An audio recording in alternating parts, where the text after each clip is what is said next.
Let's get it.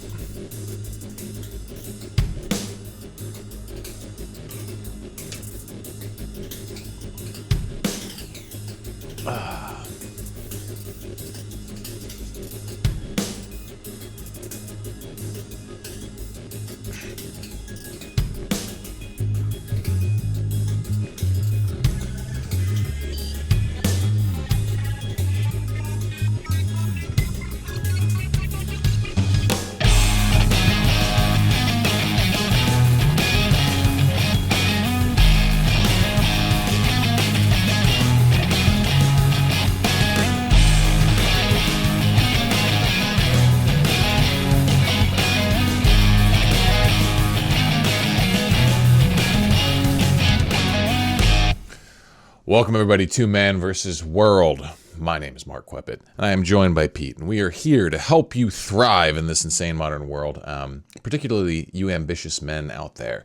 That's who we're trying to serve in this work, because, it's not easy to be an ambitious man today. There's so much out there that just, fills you with all this longing and desire, but then there's also so much out there that fills you with all this distraction, confusion, uncertainty, and negativity. And so learning how to actually take advantage of the insane opportunity that exists in this world today is no small feat.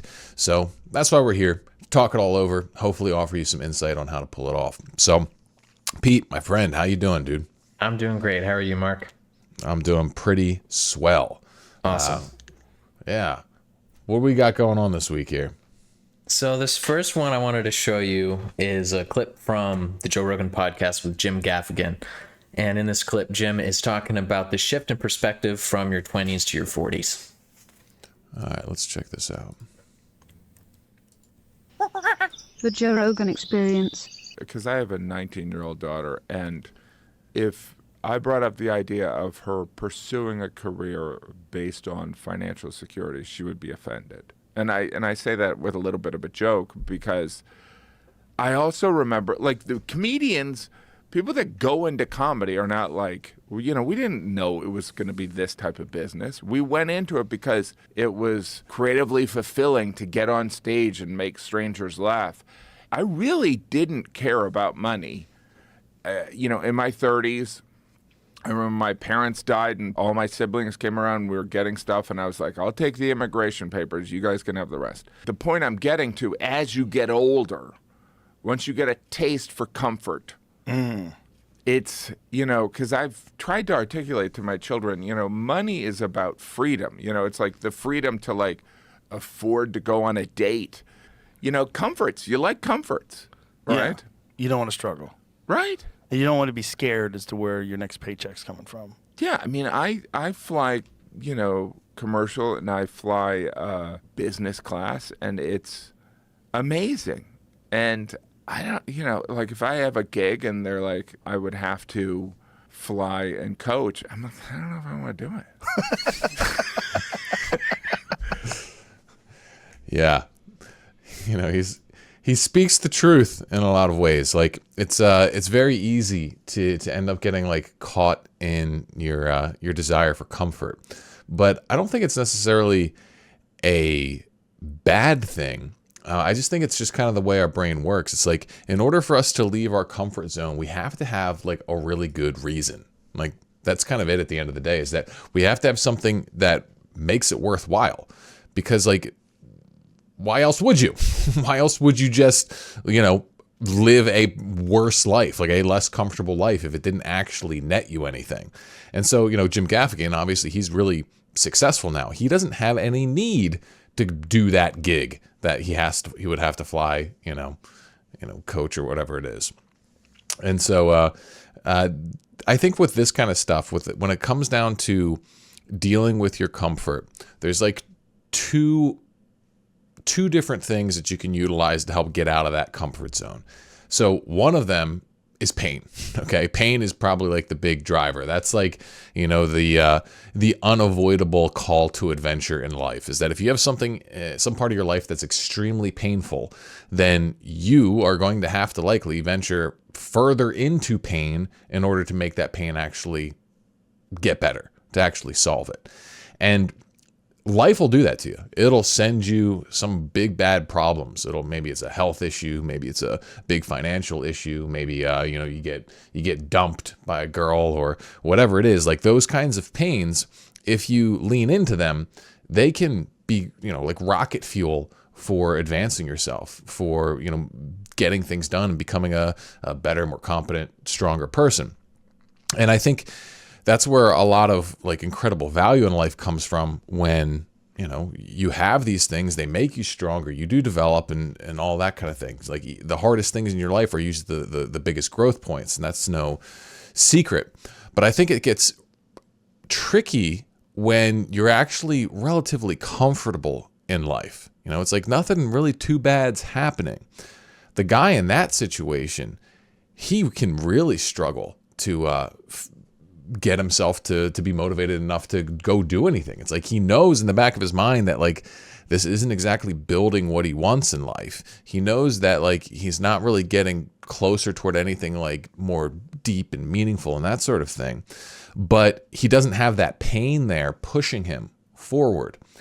And I think in situations like this, the only like other option for you is, well, I guess there's two options. One is you can just start hating yourself. You could just start berating yourself for being weak and, calling yourself a pussy and that sort of thing. And there are definitely a segment of people out there who they use that approach, but, just making emotional pain where there isn't some, just out of like this, self-abusive mentality is not something I would generally recommend to people, because then even if you do make progress and that sort of thing, it's you're probably still going to have that voice in your head and you're never even going to be able to enjoy whatever progress you make.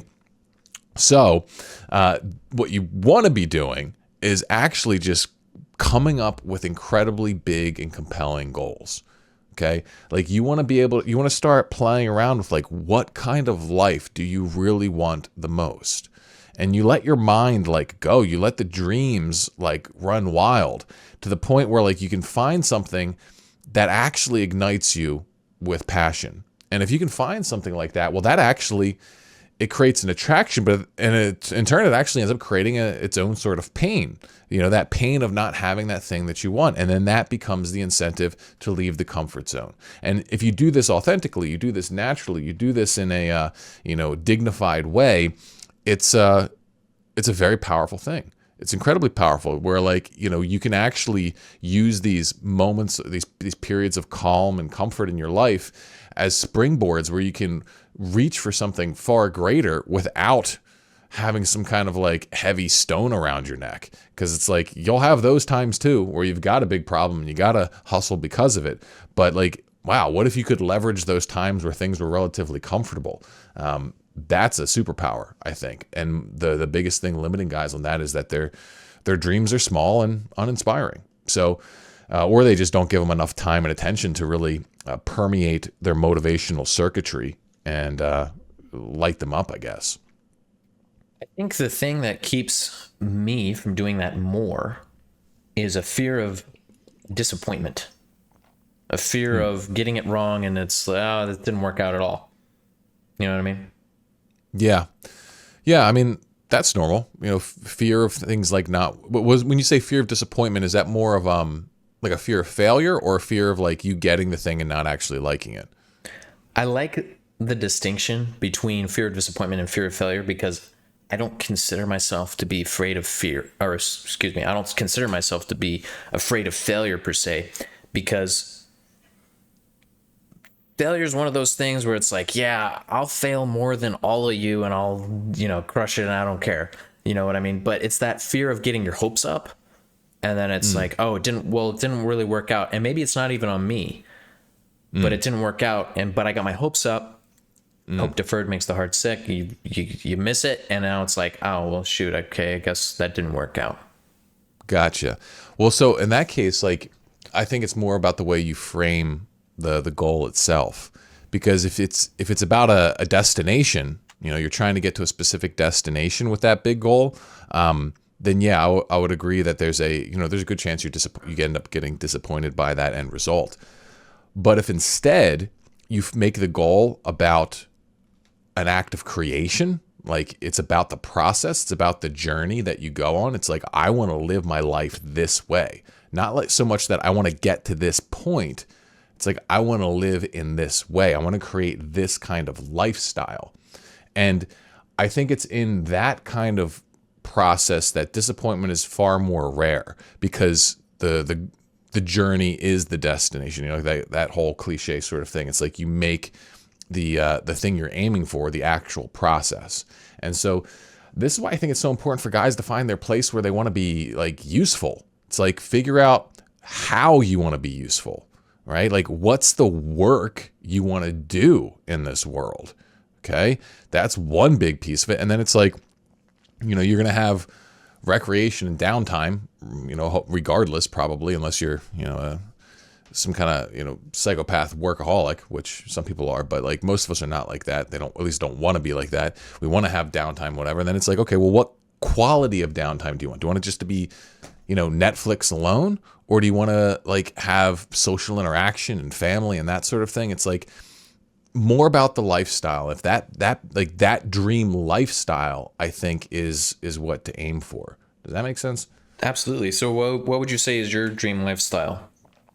My dream lifestyle is like, I'm the Rick Rubin of self-development. It's like, you know, I've got like this, like, so you're gonna grow like your beard beautiful really long? like retreat. No, I'm not gonna do that. I hate a long beard.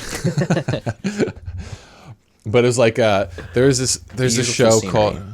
called Dave. Have you ever heard of it? It's like about this like Jewish white like guy who like does like joke rap, but it's kind of like a dramedy show.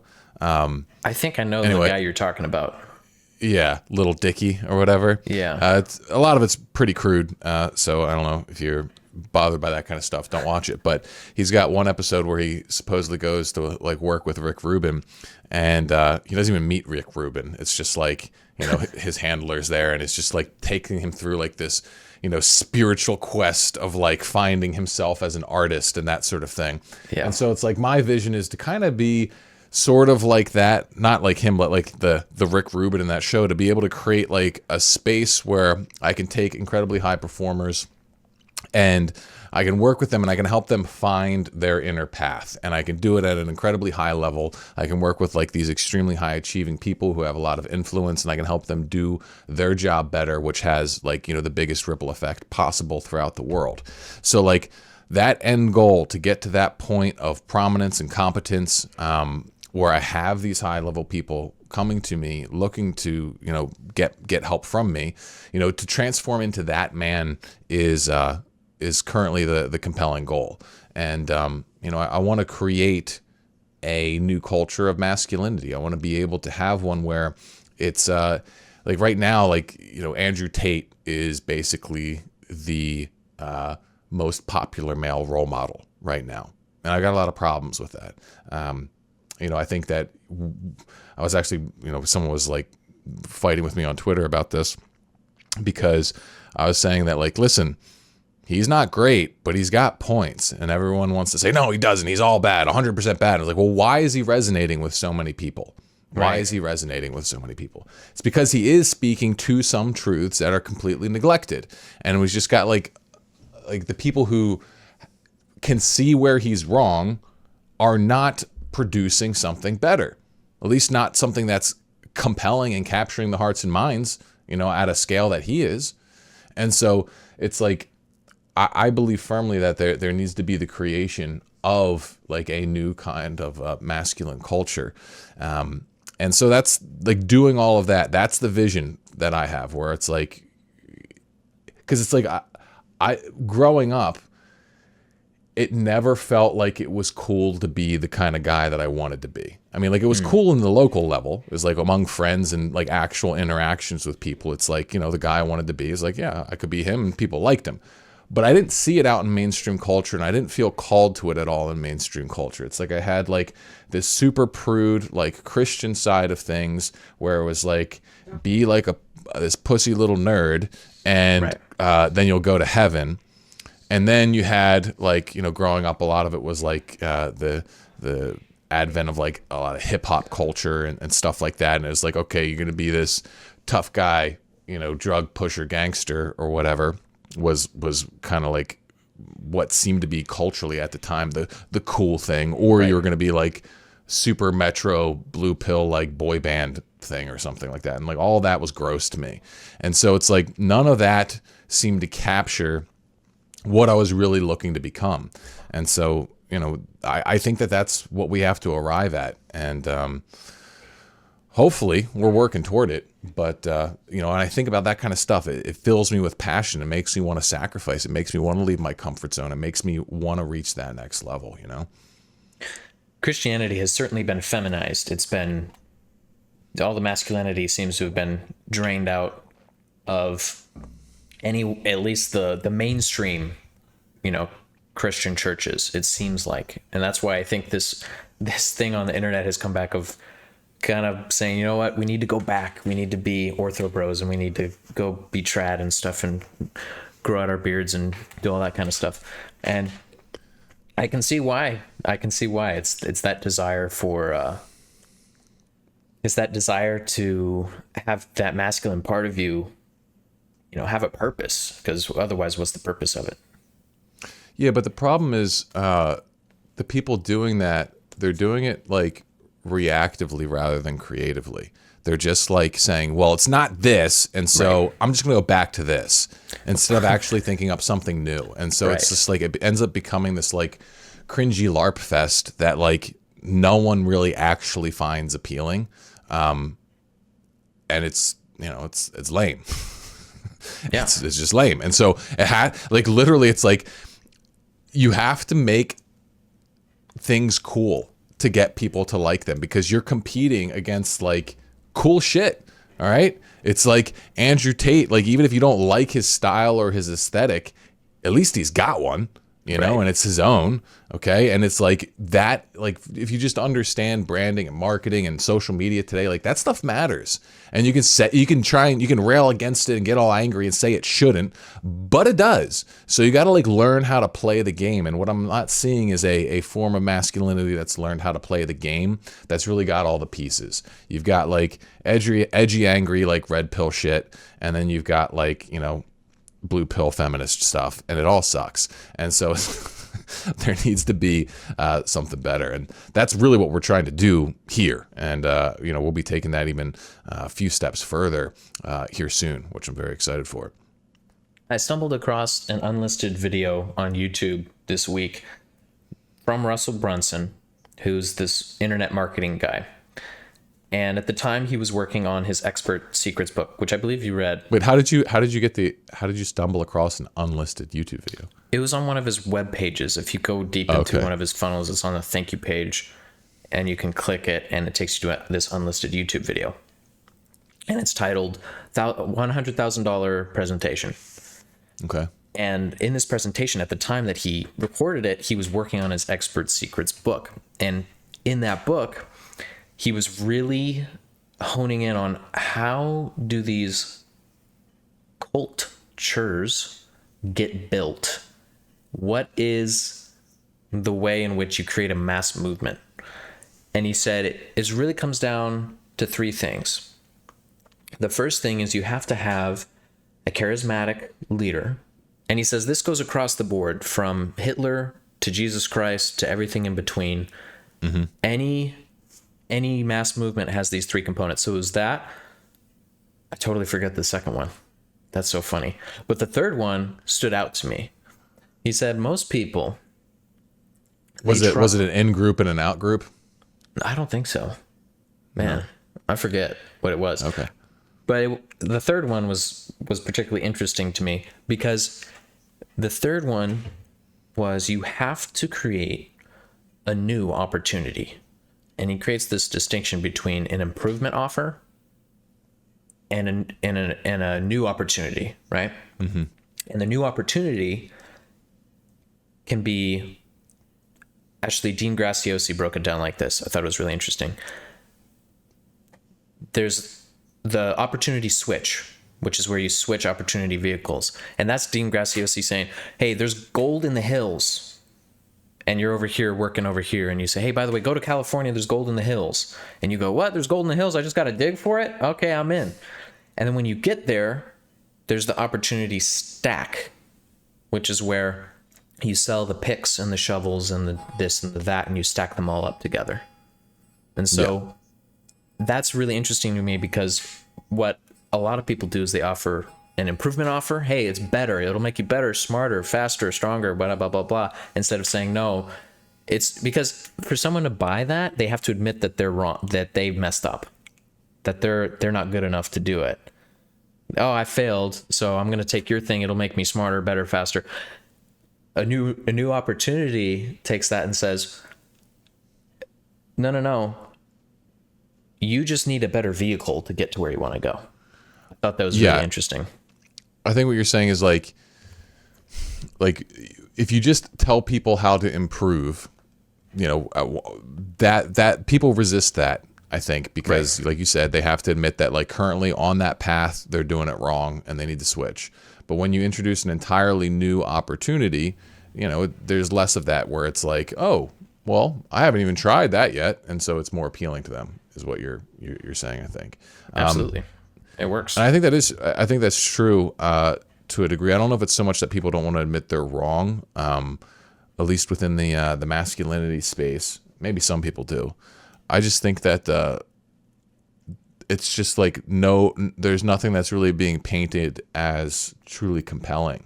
It's like that is not of a very worldly, materialistic design. There are some. Interesting. Go ahead. He said there's 2% of people who want to improve. Everybody else, they don't want to improve. And so it's kind of interesting because he says, well, if as soon as you label it as an improvement offer, you cut 98% of your potential customer base.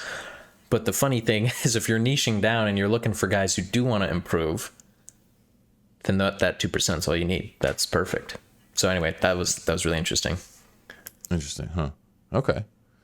Well, but back to this comfort thing. It reminds me of my time in the Boy Scouts, actually, because we had this summer camp retreat where we got into canoes at 4 a.m. and we paddled across this lake and we got to this island, and it was for the Wilderness Survival Merit Badge. I remember which merit badge it was, and we had to build a fort, and then we slept in that fort that night, and then we got up early again the next day and we canoed back, and I was like, that wasn't that bad. Like, I thought it was going to be terrible, but you can kind of learn to enjoy discomfort if you frame it the right way, I think. I don't know. What do you think?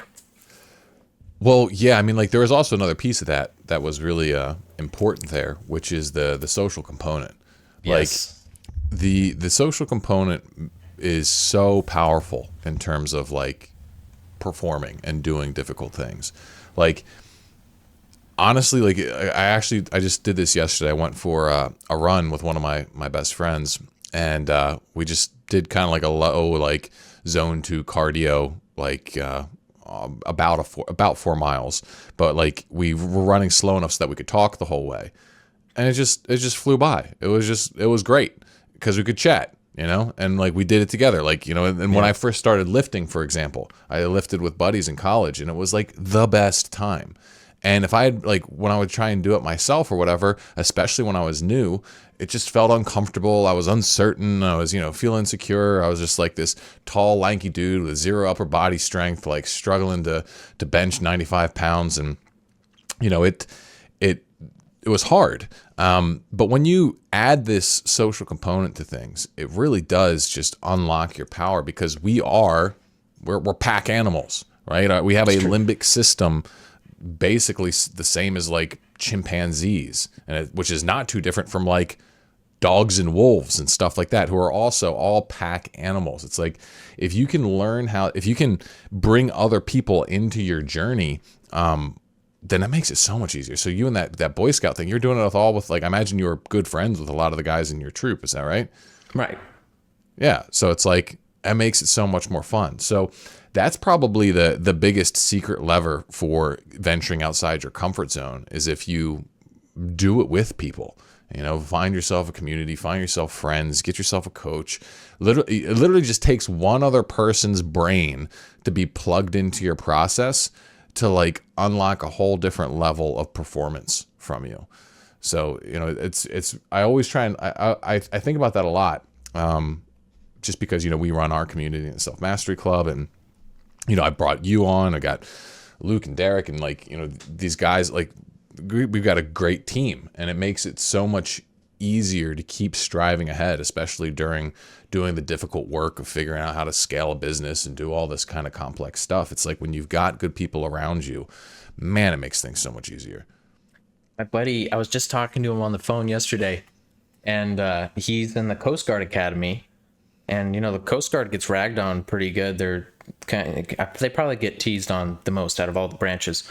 But he was telling me what his boot camp experience was like, and I was like, man, that's way harder than I thought it would be. They had to do this thing where everybody has to be at a certain place at a certain time, and if you're 1 minute late, if one person is late, it's like everybody was late. You know what I mean?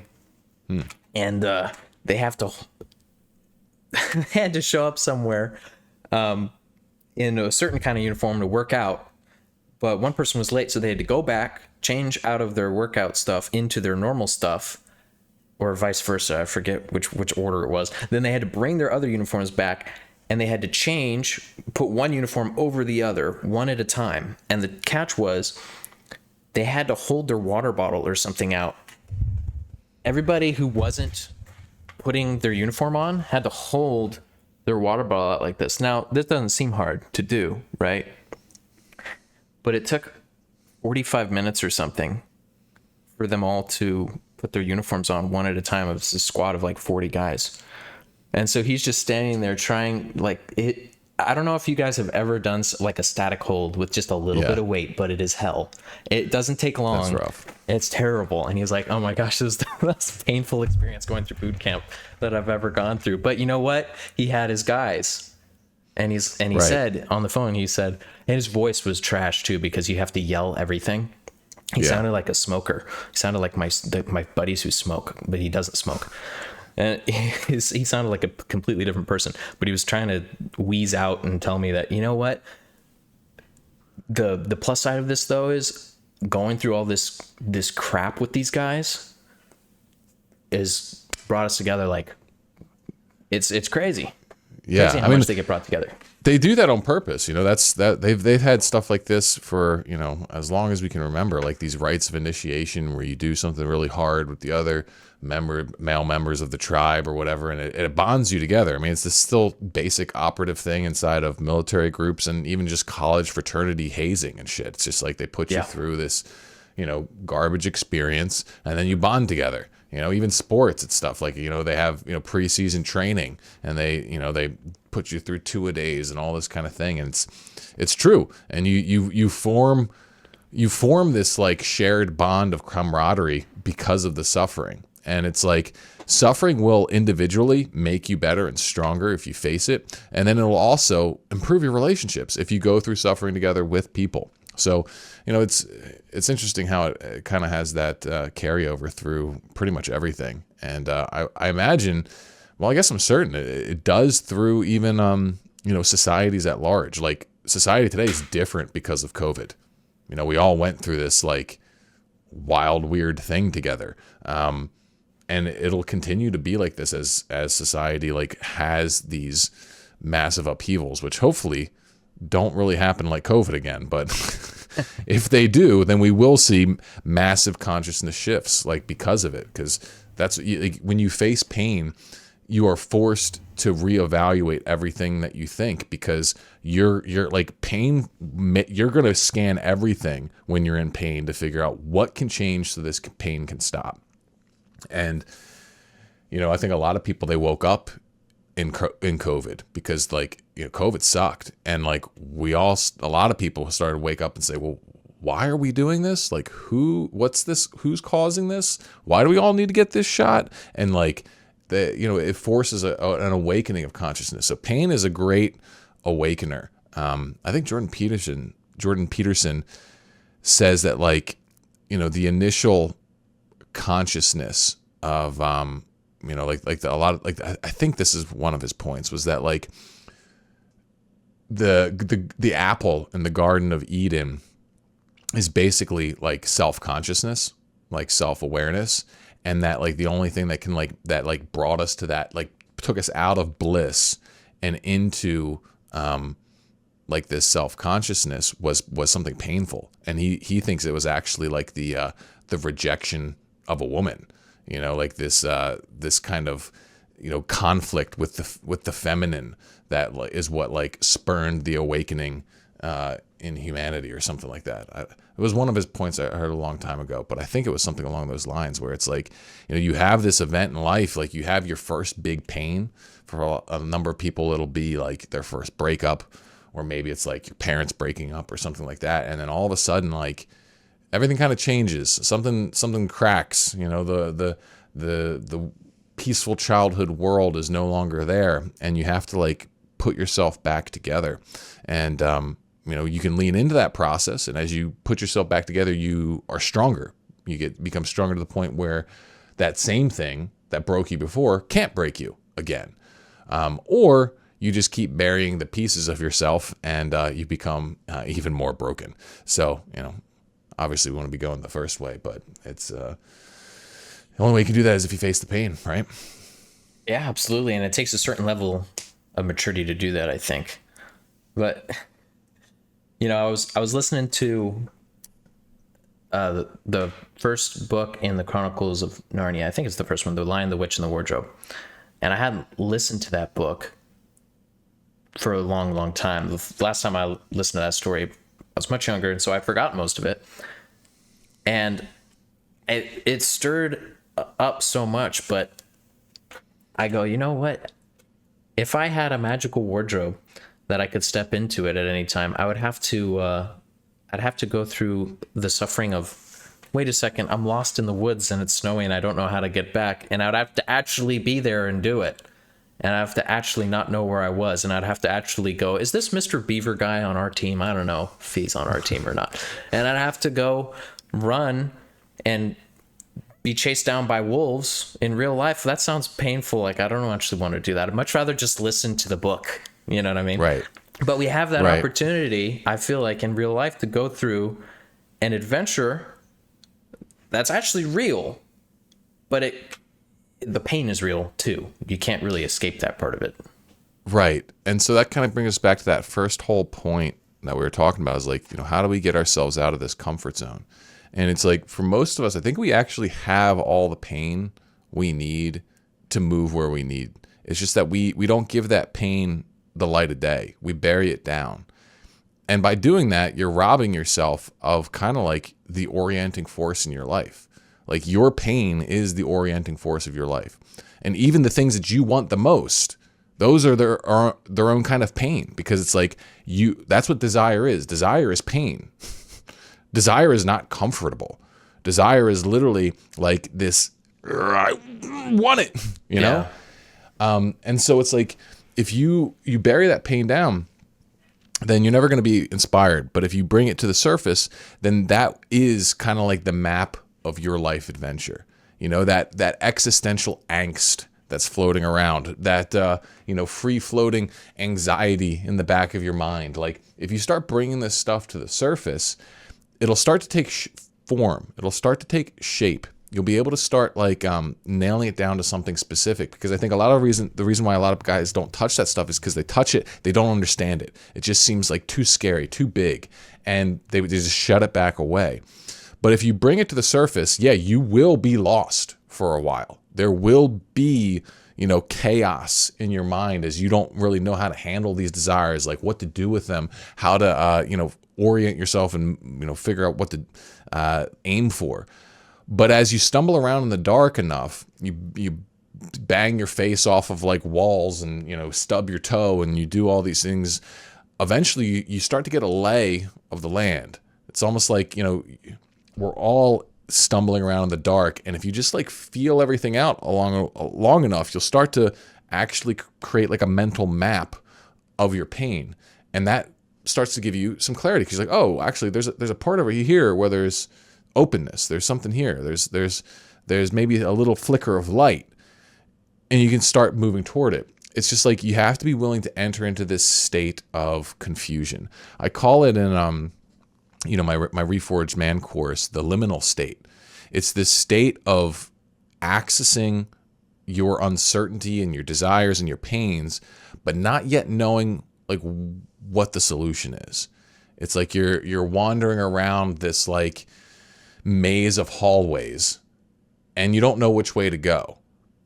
But the only way that you can figure out which way to go is to wander around. You have to literally map it out. And if you're willing to do this, and you're willing to brave the scary things that you might find in there, well, then you also gain access to all the treasures and, the unique experiences that you will find. And like, it's this process of doing this. Like, this is what it means to become yourself. It's the adventure of becoming who you're meant to be. Is like bringing all of that pain down here. That's like your blueprint for living your best life. If you learn how to interact with it, you don't want to be afraid of it. You want to delve into it. And, there's an art to this. You don't want to drown yourself. If like for some people, especially got a lot of trauma and shit like that, if you bring that all out to the surface and you don't have any support system in place, like you just might, set yourself backward a little bit. So you take out, a chunk that you can handle. You minimize it to one area of your life at a time, and you start working through it. And chances are you're going to find the keys that you find in one area, they're going to unlock doors in other areas.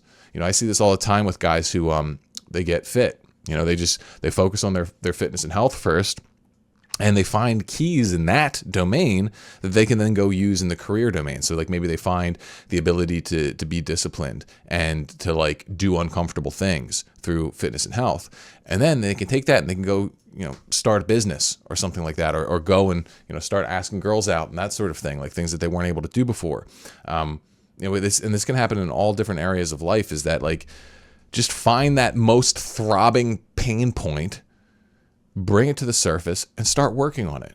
And if you do that, well, then eventually you're going to clear that up, and then you're going to move on to the next pain point. Like that's what having a quest in your life is. It's just a big problem that you're willing to take on. And the more like you make that your modus operandi, the more that your brain and body gets conditioned for it. Right? Like your brain and body will get conditioned for uncertainty. It will get conditioned for long amounts of focus. It'll get conditioned for hard work and setback, so that these things actually stop bothering you so much, and you can then take on bigger and bigger goals more and more comfortably. Right on, man. Right on. All right. So this next topic I wanted to bring up to you today is a tweet that you put out about a week ago. And you said, sometimes asking just a little bit more from yourself is harder than asking 10 times more. Could you break down why that's the case? Yeah. I think his name's Dr. Benjamin Hardy. He has a book out. I think it's called like Your 10X Self. I haven't actually read the book. I've mostly been getting this stuff through Derek, my business partner in this. But I watched a video of him, and he talks about it pretty clearly. He talks about like most people, when they are like they conceptualize themselves and they map their path through life, what they have is we've all got this like past self, which is like our memories. We've got our present self, and then we've got our future self, like the person that we want to be. And he says that most people, what we do is we have our past inform our present, and then have our present inform our future. So basically, it's like you look at the person that you have been, and then from that person that you have been, you construct your idea of who you are. And from that idea of who you are, you think about who you want to be. And this seems pretty straightforward, but the problem is this locks you into incremental improvement. So this is like where it's like, all right, well, I've been like a total like lazy bum. And so like, now I'm kind of still like climbing my way out of that. And so I think of my future self, and I think of, okay, well, who do I want to be? Well, I want to be a little better than this. That's what seems realistic. Like when I take into account who I've been in the past and everything like that, I mean, I can definitely do a little bit better. I'll do better. Yeah. And it's just like, I'm going to get one level better. Okay.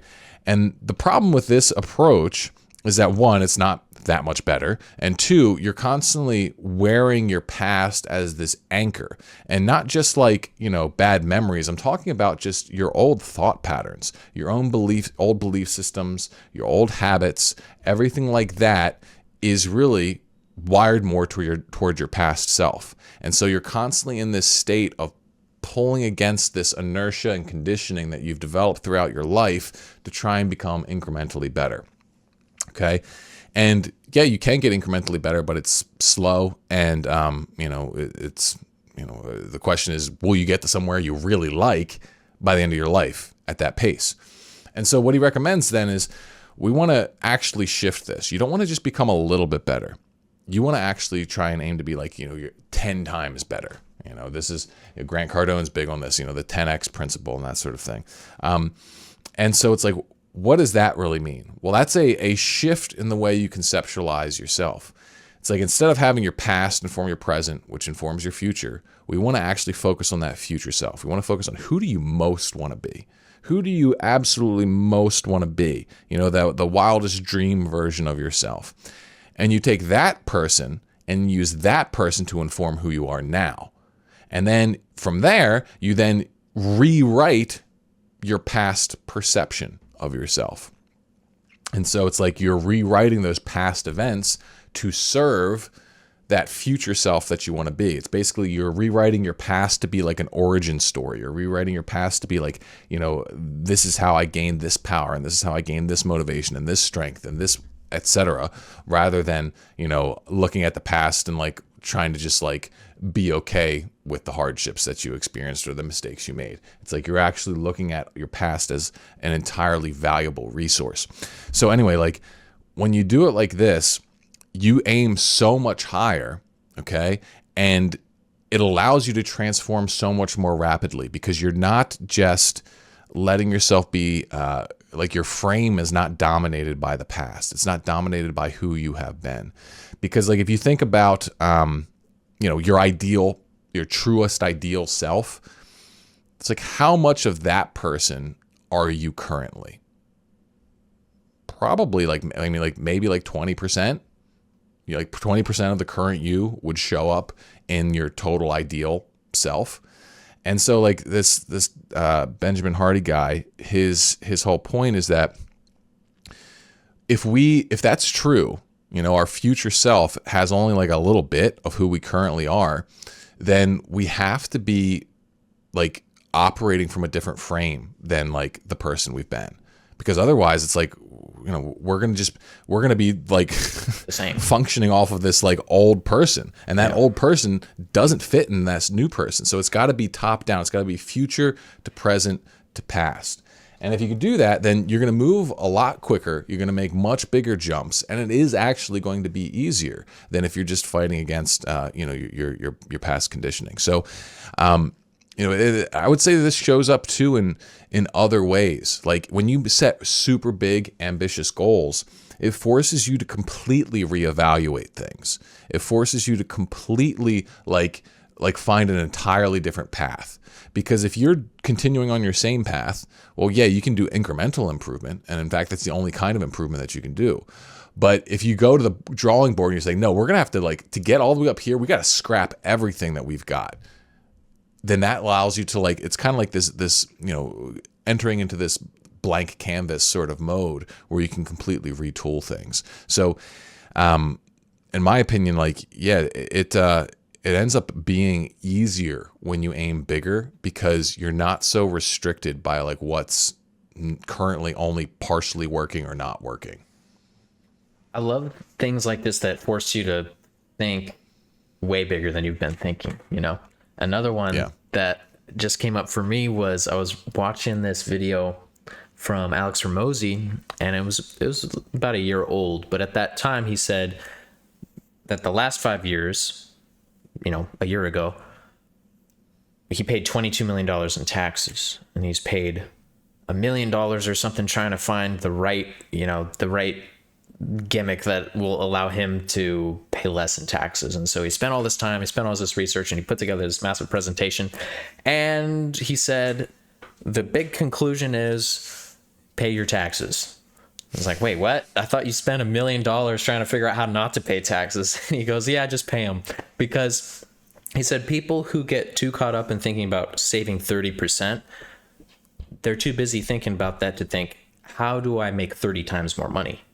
Which is way, way more powerful. And in that presentation, it was really interesting. He kind of broke down all the math, and basically at the end of the day, it works out to that what you builds your net worth, not what you make in income. And so he said, you know what, just build big businesses and you'll be fine. That's why all the richest people, or at least a lot of them, live in California and live in New York. It's because they're focused on making 30 times more money, not saving 30%. Right. Yeah. I mean, it's the difference between playing offense and playing defense. You know, that's the heart of it, is like offense wins. In a game with no time limit, offense always wins. And we see this, like, you know, practically speaking, when it comes to making money, okay, like your best bet is just figure out how to make more money rather than focusing on saving. Now, this is in a lot of ways limited to people who are willing to creatively pursue money. You know, if you're someone who is, you know, dead set on being a wage earner, then yeah, you're probably gonna have to focus on the budget somewhat if money's tight.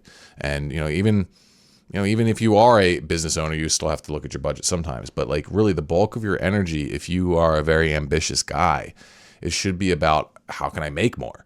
Now, it fits here, but it also, like, this idea fits also culturally. I think that there's so many guys today who are just they're just playing defense, like especially in like the conservative space. Like it's just more about like reactivity and like Ben Shapiro reacting to TikToks, or like people like talking about, oh, it's such clown world. I'm going to make another sarcastic video about like what Biden's doing and like shit like that. It's like, no, we have to actually proactively create a better world. Like same with the masculinity things. Like, okay, yeah, you can criticize Andrew Tate all you want, but are you making a better, more compelling male role model?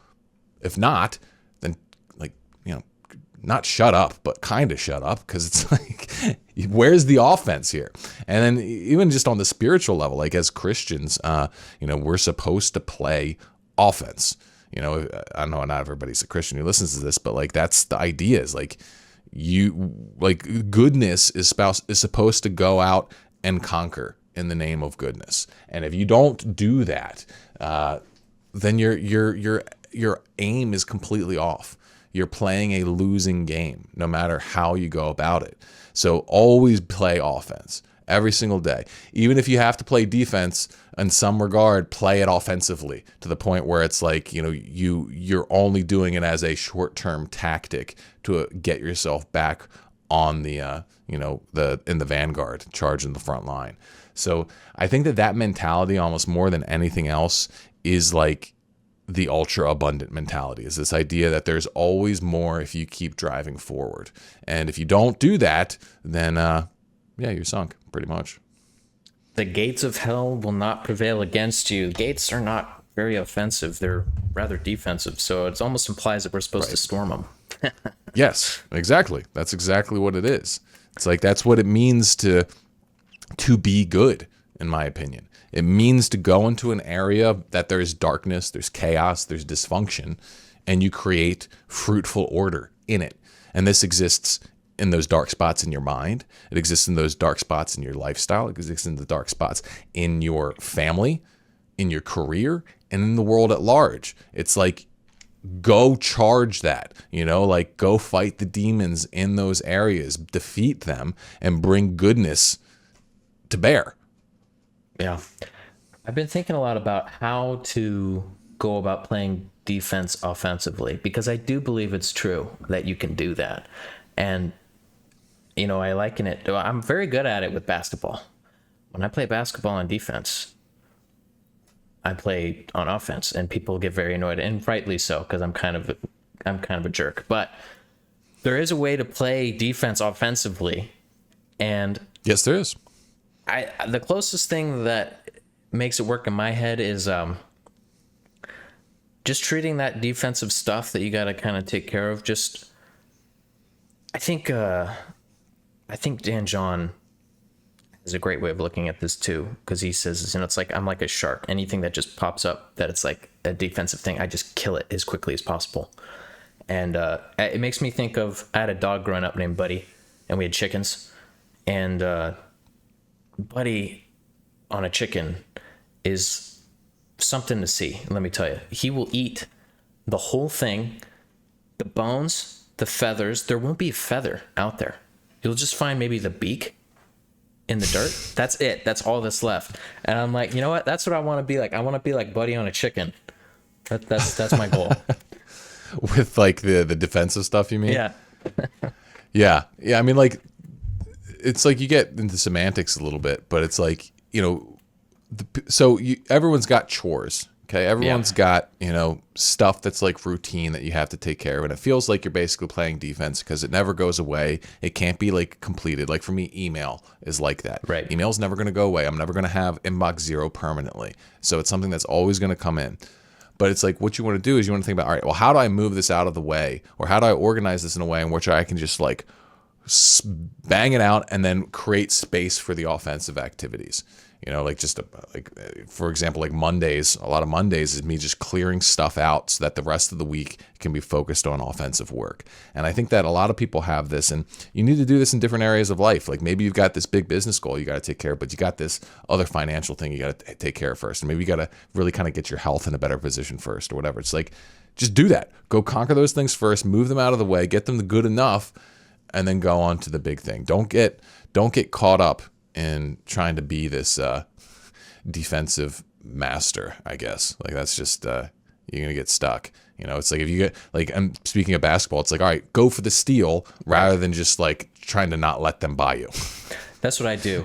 Yeah, almost to a fault. And there was this one big guy who walked into the court, and he had a bunch of big guys with him, and we had this ragtag group of little guys like me, and we're like, okay, we gotta beat these guys. And 5 of us, we were running 5s, and poor Brandon, I'm so sorry, Brandon. He went up for a shot, and I accidentally smacked him in the face while he was going, because I'm like, my eyes were just trained to the ball, and he goes up. I'm like, I see an opportunity, so I go for it. I smack him in the face. So just be careful not to do that. He was nice, thankfully. He didn't start a fight, but it could have. But that's the attitude I like to have: is I'm gonna steal this basketball from you, and I'm probably going to travel on the way back putting it in. And you're going to have to call it because I'm not going to do it for you. All right. Well, I know that I'm a better basketball player than Pete, so that I can't wait to I will 1v1 play in one-on-one one day. Right now. Let's go. go. Right now? All right. Come on over. All right. Let's do it. Well, I have something else we talk about. I think we're at about... should we save it or should we dive in? Let's go dive in. Like playing offense here. We don't need to play scarcity mindset. All right, let's do it. All right, so here's the last thing I wanted to show you today. Well, actually, it's your own tweet, so you should be pretty familiar with it. But it's this image that Carry Your Cross posted, and I'll put it up on the screen for you video watchers. But for the audio listeners, I'll try to explain it really quickly. So on the left slide, you got Joel Osteen, and at the bottom of the text that's over Joel Osteen, it says, I am prosperous, I am wealthy, I am attractive. And then you have on the right, you have Paul, the apostle, and it just says, I am wretched. So you replied to this tweet. What was your reply, Marco? I was basically saying, like, people don't really know like what to make of this. It's like, on one hand, we've got this kind of like positive psychology thing where it's like, I'm all these nice things. I repeat these affirmations. I make myself feel good about myself. But then we've got kind of like this old school religious sentiment that really is like brutally self-deprecating. And you can read about it in a lot of the lives of the saints, and really in the biographies of a lot of great high-performing people. You can see how hypercritical they are of themselves. Everyone from saints to Michael Jordan. And it's like, how do we deal with this? Like, what's the right way? What's the right balance? Like, do we be super, happy and positive and, that sort of thing? Or are we supposed to be this hypercritical person? And I think that like the key to nailing this down is understanding the separation between your objective status in any sort of endeavor and your inherent dignity. Okay? Like your inherent dignity, like if you lean into that, you believe then that you are inherently good, like perfectly good in a sense. Like your life is good in and of itself, and nothing can make it worth more or less in a like deep existential spiritual level. Now, so that's what I think, like, that's where, like, you can have positivity. You can say, this is, there's goodness and stuff inside of me and all that kind of thing. But then on an objective level, you're probably severely lacking, like in some very key ways. I know I am, in a lot of key ways, both morally, financially, physically, like all of these things. Like I can nitpick, there's big ones, little ones, all kinds of, complaints I could have about myself. And it's like, I think that what we need to do is have both. Okay. It's like, you need to have this total connection to your own worth and dignity so that you can properly love yourself. And you need that because if you lose that, then you lose your justification for sacrificing for your own benefit. You lose your justification to face discomfort in improvement. Because if you're just a piece of shit, then why the hell would you face, why the hell would you even be present with yourself? Why wouldn't you just like fall into, self-obliterating escapism? Why wouldn't you just kill yourself? Like, that's what people who kill themselves do. They lose connection to their own sense of value. And so we need that. And that has to be very strong and very positive and good. But we can't just have that because we live in a world where cause and effect matters. Okay, it's like you do need to have objective standing, objective levels of competence in certain areas if you want to live a functionally happy life. And so I think that there's a big issue with people like coming to terms with both of these things and truly synthesizing them, because it's not like one or the other. You don't want to be entirely self-deprecating. You don't want to be entirely like self-inflated. And both of these things even have their own tactical advantages at different times and in different ways. But I think that for the average guy today, he really struggles to find his path through this internal dialogue. And he often gets like off base, either going like way too far in one way or the other. I think if you look at what Paul was talking about in context, at least to me, it's pretty clear that he was talking about his body, his physical temple here on earth. It's what he resided in, and it's what the Spirit of God resided in within him. He said, "O wretched man that I am, who shall deliver me from the body of this death?" And so I think easy. When Paul says body, I think he's also saying he's referring to his mind and passions as well. I think he's referring to like unrenewed mind. Yeah, he's like referring to like the fact that like, this is where the idea of like concupiscence comes from. This idea that like you have a tendency to pursue what is expedient rather than what is ultimately good. And so it's like, there is a tension inside of you where it's like one part of you wants to just do the thing that feels good now, and the other part of you wants to like, man, I would love to be this incredible, awesome, super disciplined, holy guy or whatever. And so, yeah, it's like I think that people, yeah, that was just one point. Go ahead. No, that is true. And he says in Romans 12:2, "Do not be conformed to this world, but be transformed by the renewing of your mind."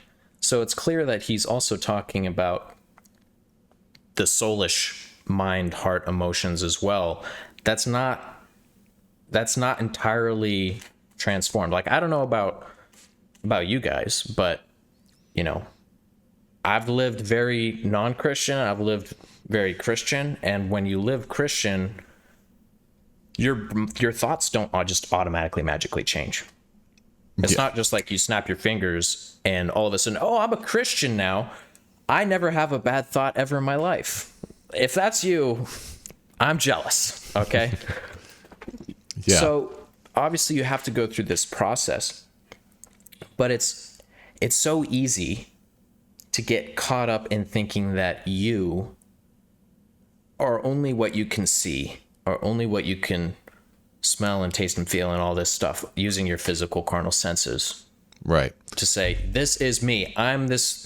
And I think it's important to not think of that as you, but to think of that, well, George MacDonald I have a quote here from George MacDonald, who's the premier influence of C.S. Lewis, and he said, "Things are given us, this body first of things, that through them we may be trained both to independence and true possession of them. We must possess them. They must not possess us." I absolutely love that, because it's really easy to think that, oh, just because my body wants to eat ice cream, just because my body wants to eat the never-ending tin of Turkish delight, bringing it back to Narnia, doesn't mean that that's what I want. Right. It's not what I truly want, at least. Right. And so it's like who are we? It's like we've got all these different sub-personalities. We've got all these different warring desires and intentions and stuff floating around inside of us. And I think really what we are, like in a like the deepest sense, is that we are that point of intersection where these things meet. It's like we are the synthesis of these like warring tensions, or maybe what we could say is that we are the like the human consciousness, the soul or whatever, is the part of us that undergoes the pain of bringing these things into some sort of harmony. And so it's like whenever we have like an impulse or desire inside of us, we have to check to see if there's a piece of authenticity in it, you know, and we have to integrate it. So it's like, for example, okay, like it can go in both ways. So here I'll give you two different extremes. One extreme is you are, being real lazy, being real indulgent, okay?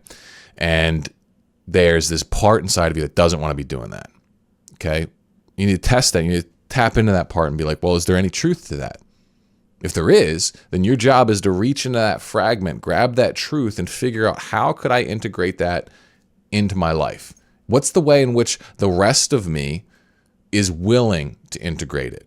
And usually that doesn't mean a wholesale adoption of like, complete life turnaround. Usually it just means like, well, I'm going to actually become just I'm going to limit myself. I'm going to become less extremely indulgent. I'm going to take this fragment that wants to be less indulgent and I'm going to integrate that. I'm going to become less indulgent.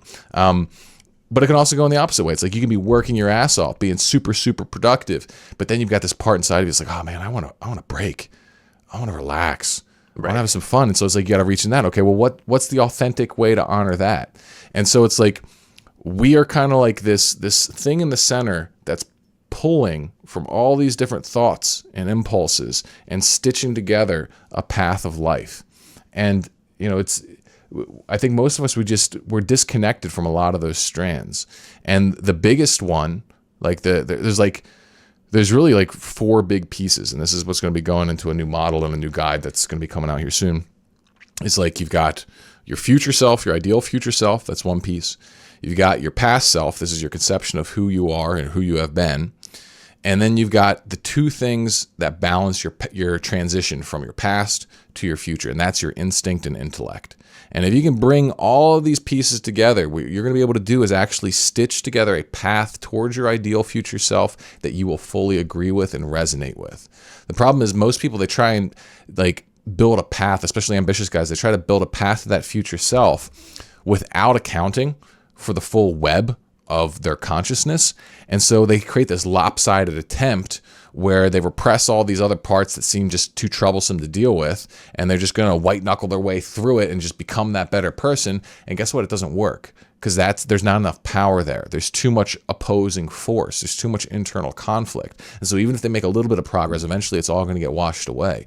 And so it's like you have to learn how to find that path that is natural to you, and even like that makes sense, that you can resonate with. And I think that's really the key at the heart of this, is learning how to navigate the truth from every part, like every voice inside of you, and then burn away all the parts that are lies or unhelpful or inauthentic.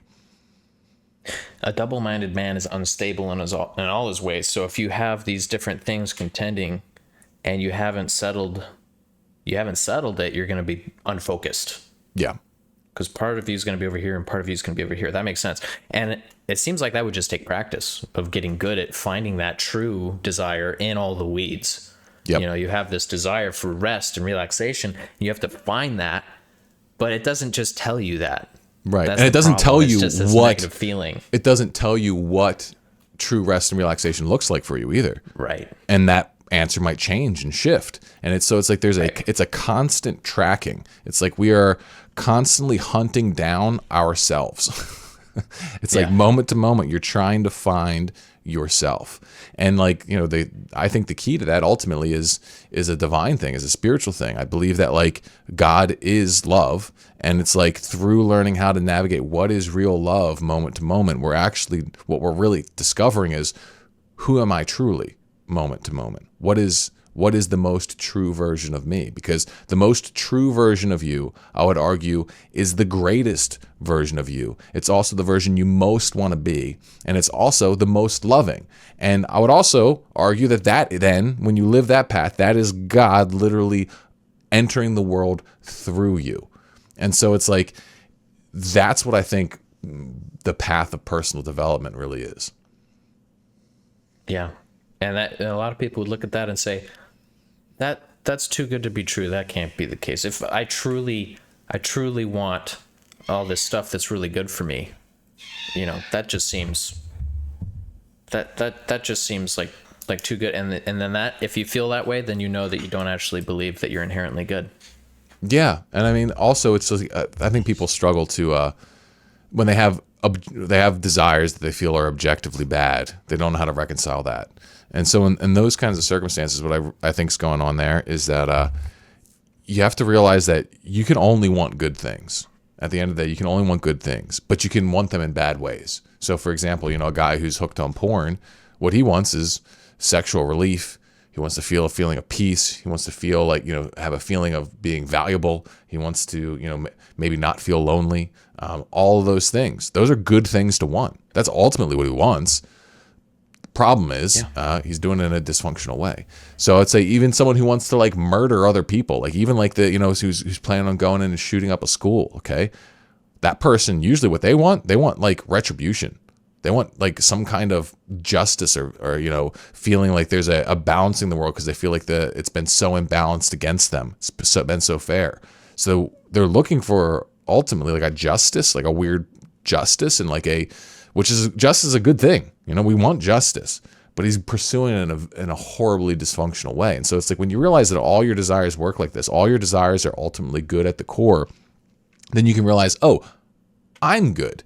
And it's just a matter of taking all the desires that go in a million different directions, finding the core of goodness, and starting to stitch them together. And it's like that part of you that can sense what is good, that part of you that can choose to sacrifice a lesser good for a greater good and experiences that pain, the part of us that feels that pain, that's really us. And it's like the more you do that, the brighter your spirit burns, the more you burn. And that burn, it's what sheds, it's what melts all the parts of you that are inauthentic and not really you. And you just become a more pure, like clean, vibrant, evolved version of yourself as you undergo this process. Awesome. Well, guys, thank you for hanging with us this whole time. We really appreciate it. Go ahead and check out the links below in the description. Go ahead and get on the mailing list if you haven't already. And will there be anything else under there that they should check out? Well, we can throw the momentum method in there. That'd be good. And we'll have a new guide here coming along soon too. And if we have that finished, that might even be in there. But otherwise, it'll probably be in the next Man vs. World. So, yeah, my friends, thanks so much for hanging out. Ooh, yeah. See you on the next one.